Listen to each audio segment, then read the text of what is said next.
Okay, first of all, I would like to join other speakers in thanking Gediminas here and his local team for putting on this Humboldt-Kolleg. Now it's really a pleasure to be here, and of course it's also my first time in Lithuania. Okay, before I start, and to avoid the chance of running out of time, I would like to thank Sophie Shamalov. She was my graduate student, and the work I'm presenting is mostly based on her work and her thesis. Okay, so we're interested in solitons. Generally, I'm excited, have been for a long time, about solitons. They're fascinating nonlinear wave phenomena. You can observe them in water, coupled pendular, nonlinear optics, Bose-Einstein condensates. So usually when you see them, they appear in classical fields. Of course, they play an important role in quantum field theory, but then you have to go to a classical limit in order to find the actual solitons. So which are solitary wave phenomena? So here you see a collision of two solitons. They have particular properties, and there are solutions of nonlinear partial differential equations, so nonlinear wave equations. Right, so the question is, can we find solitons in strongly correlated quantum fluids where maybe we don't actually have such an equation at our disposal? And then what are their properties, so what changes? Okay, so this is generally the motivating question, and we'll be solving one example basically by solving the quantum many-body problem exactly. And this is the one-dimensional Bose gas. So there is some overlap of this talk to Kajik's talk. Okay, now, first of all, for finding solitons, we can find them in Bose-Einstein condensate experiments. So here is an example from the Hamburg group. So the soliton here is a dark soliton, which is a depletion of the density that is seen to move, oscillate. So there are interesting properties that can be probed, like this oscillation frequency, which is then in the harmonic trap, which is related to fundamental properties of the soliton itself. So the ratio of inertial mass to physical mass in this example. So these are some of the properties that we're interested in. Okay, now let's look a little bit more at the mean field theory, also the nonlinear wave theory of dark solitons. Here we have the nonlinear Schrödinger equation. So solitons are generally, explained as arising from the competition of a dispersive term and a nonlinear term. So dark solitons come as these depressions of the densities and then a step in the phase. They're characterized by a parameter, which is the velocity. If they move faster, then they have a different shape, and that can also be parameterized. So there's a one-parameter family of solutions, essentially. This is what I'm saying. There's a superfluid phase step that can alternatively characterize them or the depth. Now, I want to draw your attention to another interesting observable here, which is the number of depleted particles. So that's simply the integral of what is missing here in the particle number density. Okay, other interesting properties that we may want to look at is effective mass, which I already mentioned, or the length scale of the soliton, right? So, this description is adequate and has been adequate for weakly interacting Bose-Einstein condensates. But now we want to go into the regime of strong interactions, strong correlations, where this mean field treatment is not applicable anymore. Okay, so let's work with the Lieb-Liniger model. Here, this is bosons with contact interactions with just delta functions in one dimension. This is an exactly solvable model, which can be solved by the beta-ansatz. And so how does the beta-ansatz work? You can write down exact wave functions. There will be eigenstates. If you find the solutions to these equations, that can actually be done. There's one equation per particle, so you can do this for a finite number of particles. It's not so difficult to do this for hundreds of particles, actually. And then you find the momentum and the energy. Now, this is a start. we don't yet know anything about solitons, but we can look at the excitation spectra. Okay, so let's look at the excitation spectrum here. Now, what I'm plotting here is momentum versus energy, and these are just the lowest lying excitations at given energy, at given momentum, right? So the lowest energy excitation at given momentum, we call them Ura states, as Kajik mentioned. So these are the lowest. So there is now, there's now a number, many excited states above that, okay? So it's a many-body system, will be continuum of those in the thermodynamic limit. And I wanted to just point out that the Florence group here has probed this excitation spectrum in terms of the dynamic structure factor. So the most prominent excitations at weak interactions are Bogoliubov phonons, so they would just go up here. So these low energy excitations, the Ura states, usually don't show up, at least at low correlation, at low interactions. A couple of features here. So there are these points that lie on a parabola. These are called Umklapp excitations, and they correspond to ring currents. So if this is a ground state here, we've subtracted the ground state energy just to normalize the scale. Then the Umklapp excitation is like a uniform translation or a Galilean boost of this ground state, or it's a ring current state. So this survives also in the strongly interacting gas. And then we'll be interested in this here, the Ura states on this interval, which are the Lieb type 2 elementary excitations. Okay, now Kajik already mentioned that there is a relation to two dark solitons. However, these states, of course, they are translationally invariant. So where are the solitons? Now, a lot of people have actually worked on this, and there's a lot of contributions, so I will not be able to mention all of them, but I'll try to point out some of, I think, what are the key ingredients or key points that are important to know. So this is again the dispersion relation for, so the dots here is for a finite system, and then in the thermodynamic limit this becomes a continuous line and changes its shape.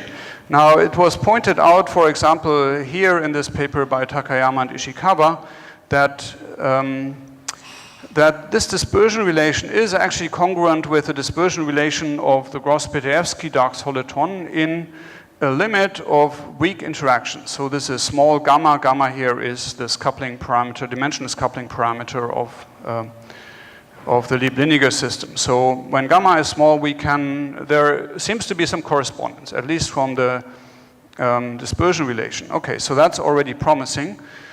However, there's still the problem that the Gross-Peteevsky solitons are obviously localized in space, whereas these Lieb-Liniger eigenstates are translationally invariant. Okay, so then there was some very interesting contribution by a Polish group of Krzysztof Zacha, who's in the audience, and Servit, and then also I think Kajik later worked on this. Basically pointing out that the soliton emerges if you do a measurement of particles. So if you take a single shot, if you start with one of these eigenstates, translationally invariant eigenstates, do a single shot measurement. So you don't measure the single particle density really, but you just see where are all the particles. Then in the process of this measurement, due to very high order correlations essentially, you would expect a soliton to emerge at a random position. Okay, so this was supported then also by numerical evidence for a fairly small number of particles, 8 particles, I think. Now, another interesting contribution here was by Sato and et al. In the Deguchi group, and they made a superposition of all of these Urast eigenstates and showed that there is a localized dip in there.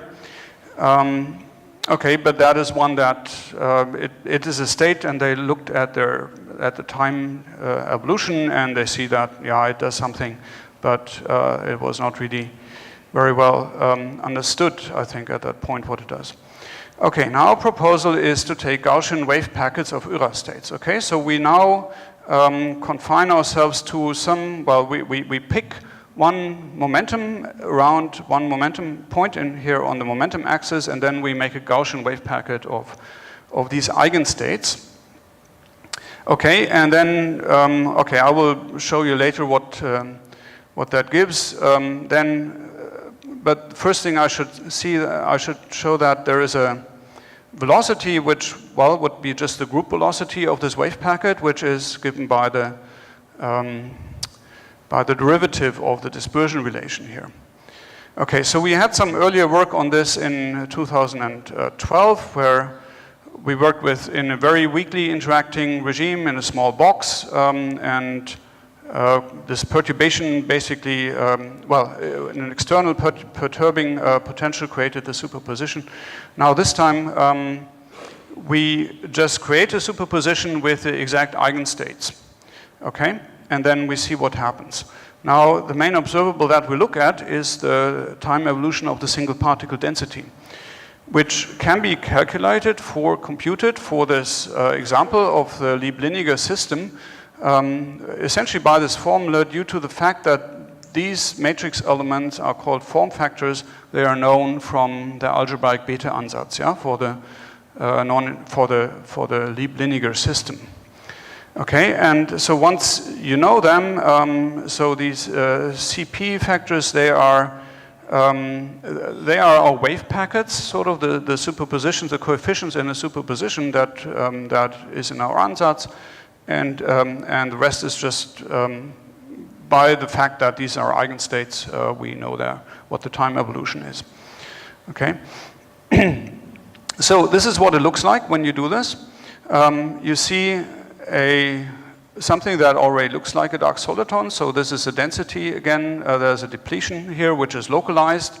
You see it moves in time because we've not created it to be stationary, but to have a finite velocity. This is exactly the velocity that's given by the slope of the dispersion relation. And you also see that it has a width, so it spreads in time. And this was done for 100 particles here and Lieb-Liniger coefficient of 1. Okay, now here on this slide comes basically the main result of our work, which is to analyze and try to understand also quantitatively what happens here. Yes. So so here you see the width is shown as a dashed lines. You see that this is spreading. Now the width here given as the variance of this density feature, defined like this.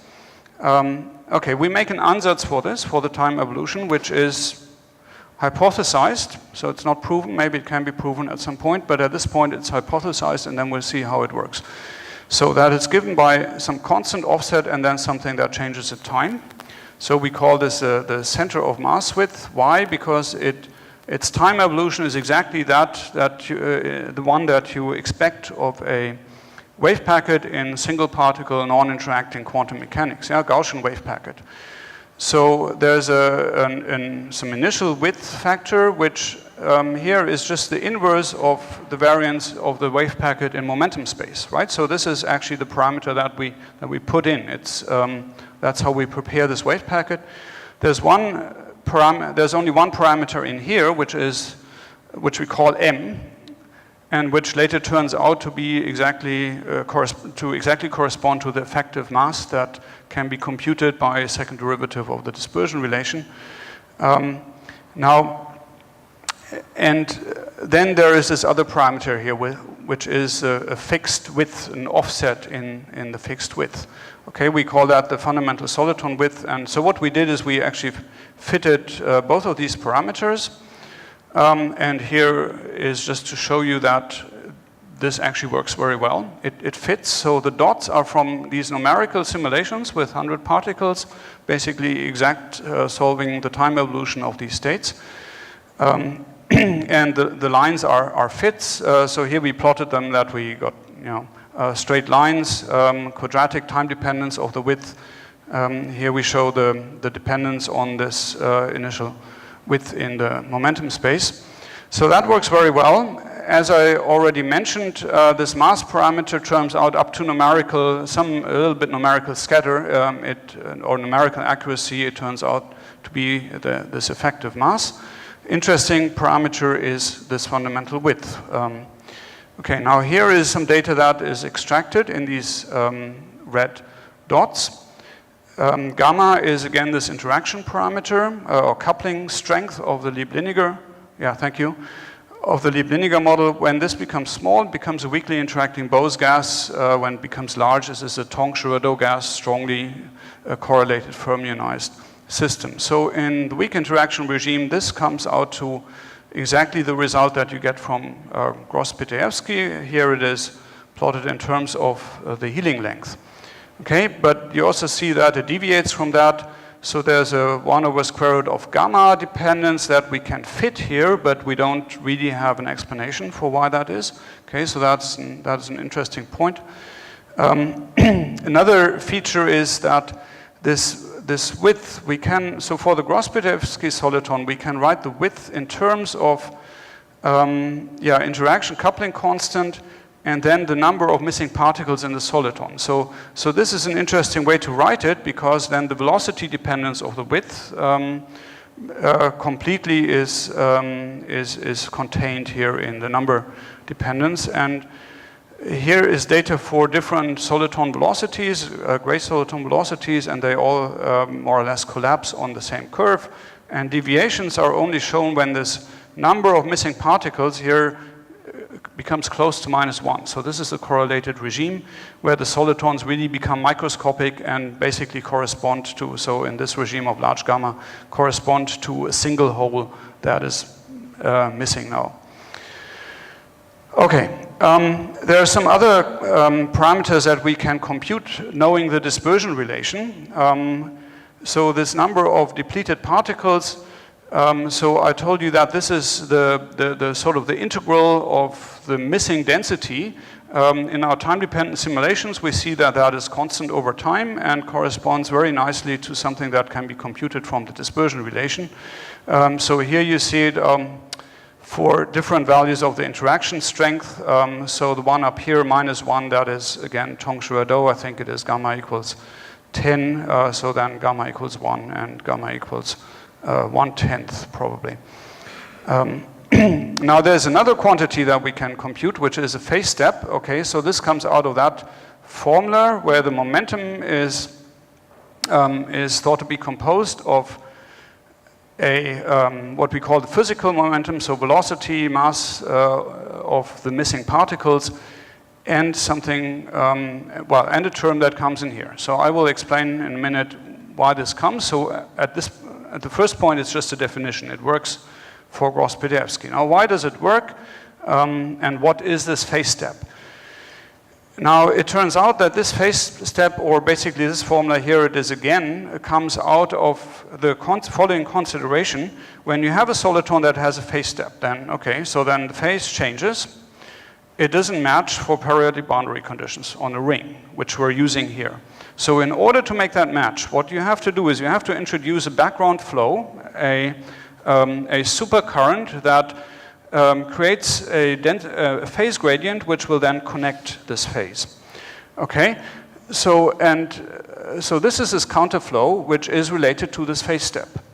So once you introduce a background flow, then you can say, well, energy and momentum should be related by a Galilean boost compared to what would happen on a non-moving background.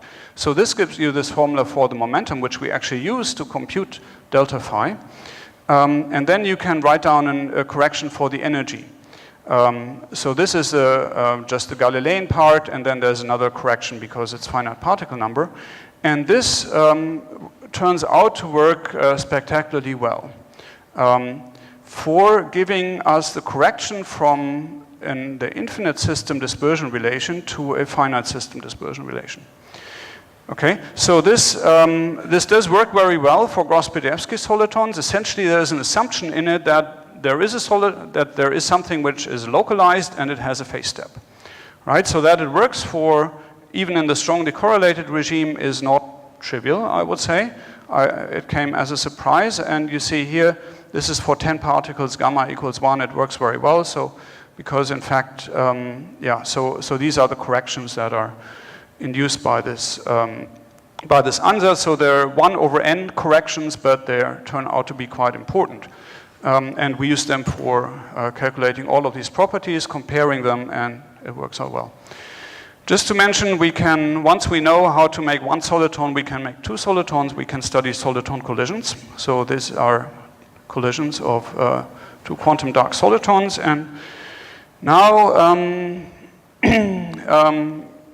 to conclude, what have we learned? So even in the absence of true long-range order, solitons persist in some form.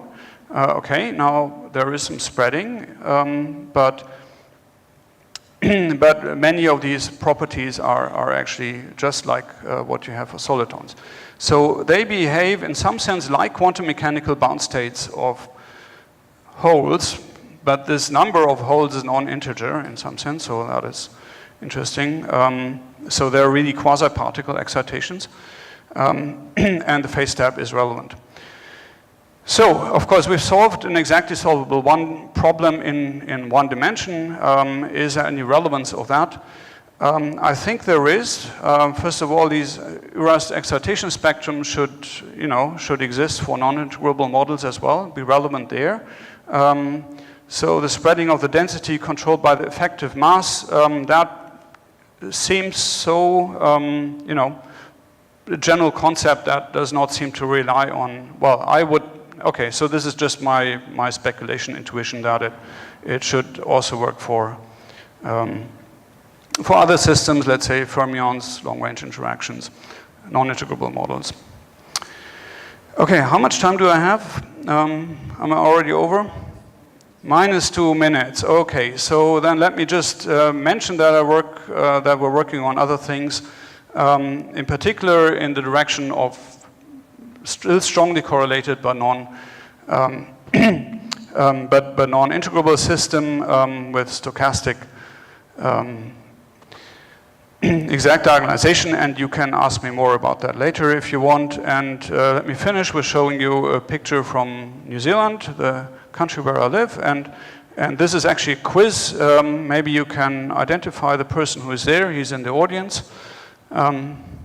This is Andrzej Kolowski, my collaborator, when he was visiting us. And where is this? It is actually on top of this beautiful mountain called Taranaki. And with this, I'm done. And thank you for your attention.